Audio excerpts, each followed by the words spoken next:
Alors encore une fois, j'ai pas appuyé sur le bon bouton. Donc on va refaire une autre vidéo, c'est pas grave. Donc là on est face à la préfecture.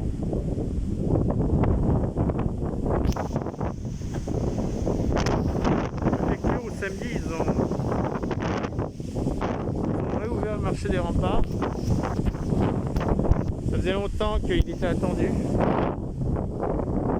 Parce que c'est un des rares marchés du centre-ville. D'ailleurs même c'est le marché du centre-ville. Donc là on est sur la route qui va vers l'université. Le long de cette route il devrait y avoir le tram ou pas. Actuellement il y a les bus au niveau de service, mais peut-être que il y aura le tram.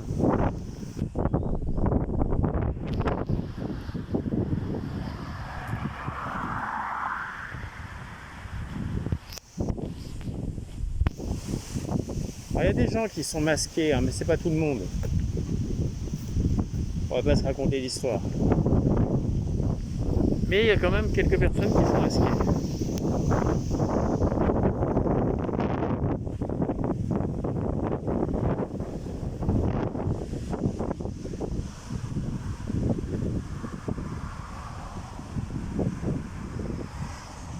C'est toujours chiant avec les voitures. Faites la mise au point, il y a une bagnole qui passe.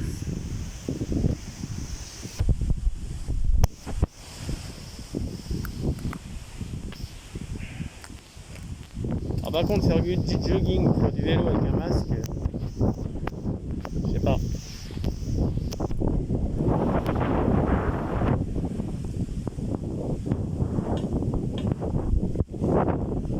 Il y a quelque chose d'incohérent.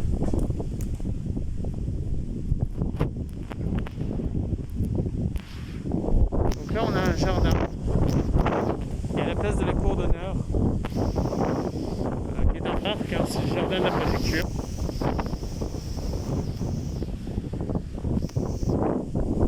Et c'est là qu'ils font le marché le samedi.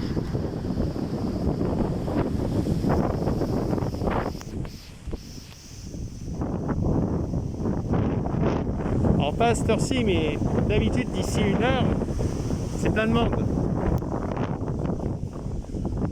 Ah, c'est bien, ce matin il y a des nuages. On a l'impression que le ciel est embrasé. Et avec le bâtiment de la préfecture, ça fait joli. Voilà. Bon. On va prendre celui-là aussi. Voilà. Alors. Normalement à terme, il y aura le tram.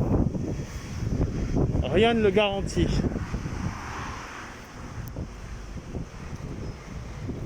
Ceci étant, il devrait venir.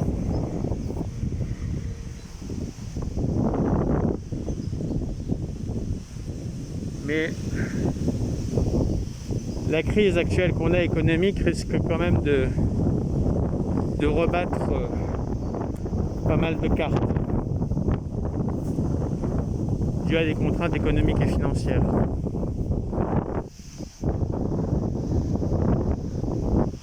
Avignon, c'est quand même une ville. C'est la première ville la plus pauvre des grandes villes de PACA, région sud. Donc région Provence-Alpes-Côte d'Azur. Première ville la plus pauvre des grandes villes de PACA. Et c'est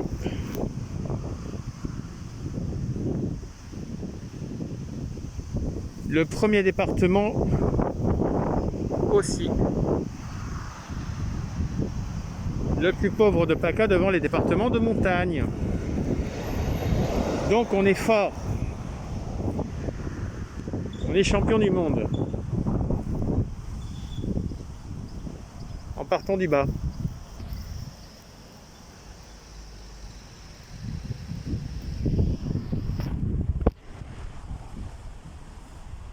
Mis à part ça, c'est une ville apaisée et on fait la une grâce à nos cantines locales et bio d'envoyé spécial. Alors même si on aime Élise Lucet, c'est pas Élise Lucet qui va payer les factures à la fin du mois, ni résoudre les problèmes de la ville.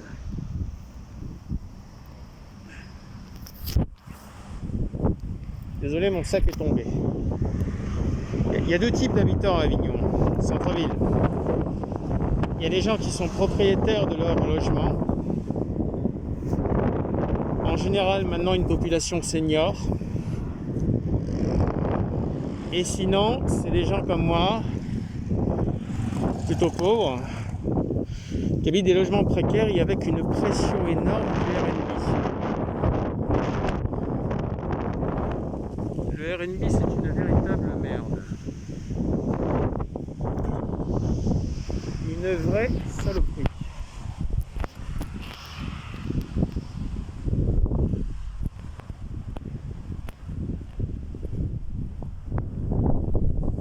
Pour reprendre un peu l'idée que je disais tout à l'heure par rapport aux soignants qui attendent des moyens, meilleurs salaires, plus de moyens, des embauches.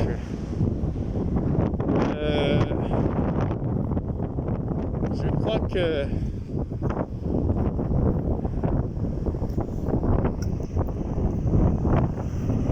comme leur a dit d'ailleurs déjà lorsqu'il est venu pour la deuxième fois à la Salpêtrière,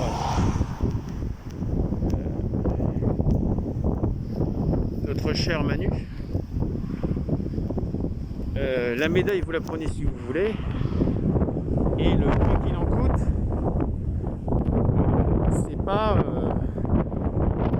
c'est pas durée indéterminée.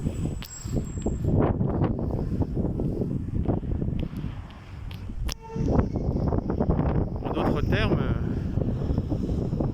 c'est pas sûr que les attentes, légitimes ou non, qu'ont les soignants soient comblées comme ils l'espèrent. De ce point de vue-là, il y a peut-être eu une différence entre leurs attentes et le discours qui leur a été tenu.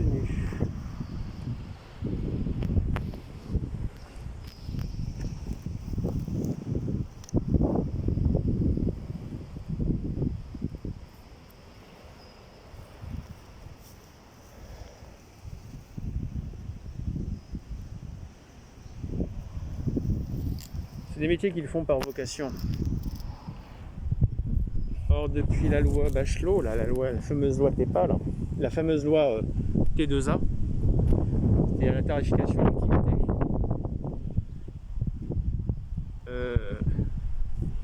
c'est l'approche comptable qui prévaut financière. Donc, les médecins n'ont plus la main sur les hôpitaux. C'est fini ça. Et je suis pas sûr qu'il y a un renversement de tendance. Alors, ce qui fait qu'aujourd'hui, dans les ratios d'effectifs des hospitaliers, on a quand même 35% d'administratifs. C'est énorme. Dans les autres pays, on est à 20-25%. Nous, on a 10-15 points de plus d'administratifs.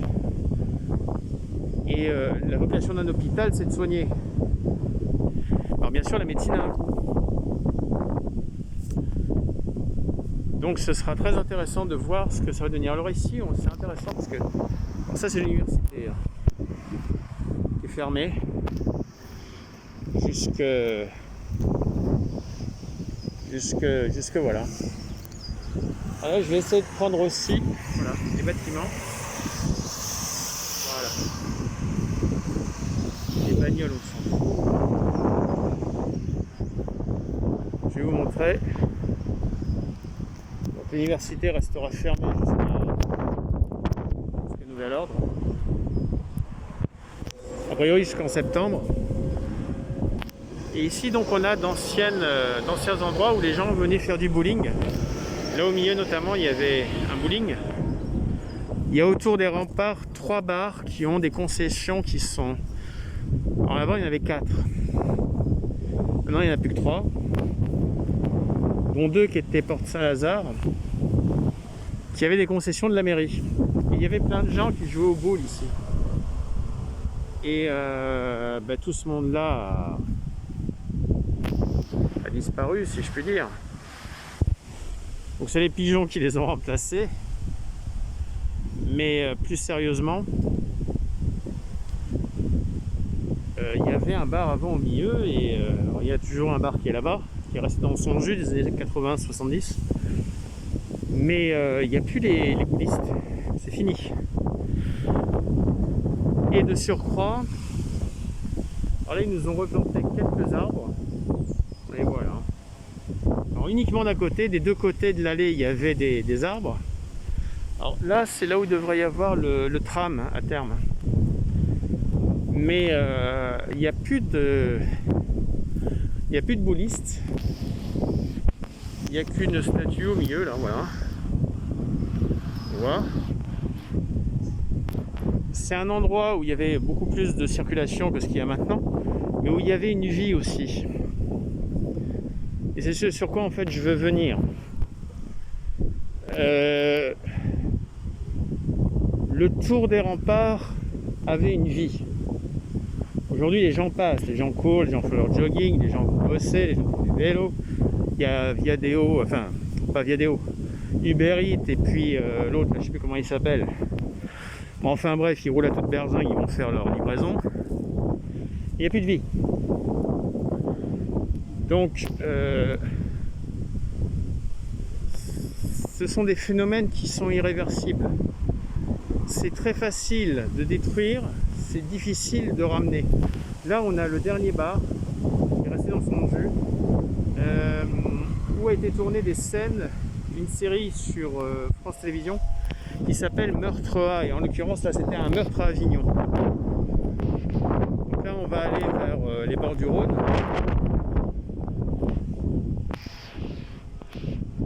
et c'est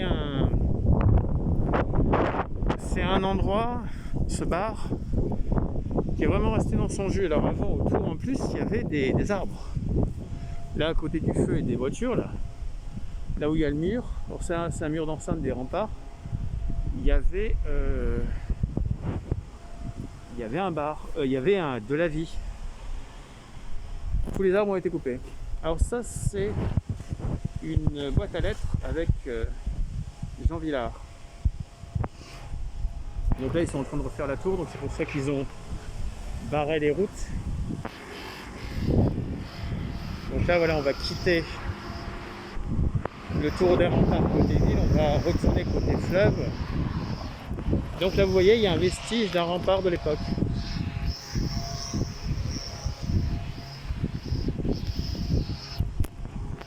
Alors voilà, là derrière il y avait les bowling, mais il y avait l'ombre des platanes. Comme on a d'ailleurs les arbres là, tous les arbres ont été coupés.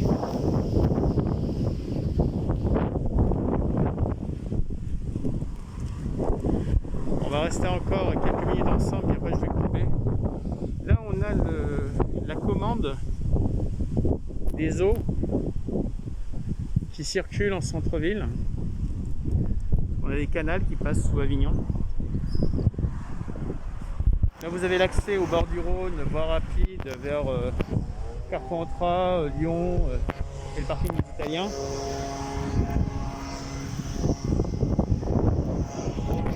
Et là donc on arrive là où ce que je vous avais montré tout à l'heure, où là il y a la jonction entre la digue et les remparts. Voilà. Et donc là on retourne, alors là il y a Biocop en face. Il devrait avoir bientôt un nouveau magasin, et là on retourne donc. Voilà. On est sur les bords de Rhône. Il y a la deuxième peine d'eau. Et on est au bord du fleuve, avec un compost et un jardin. Il n'y a plus de nom, il n'y a plus de jardin que le nom.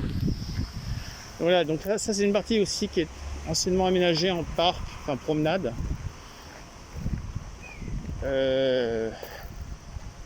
Qui devrait peut-être être refaite. Voilà.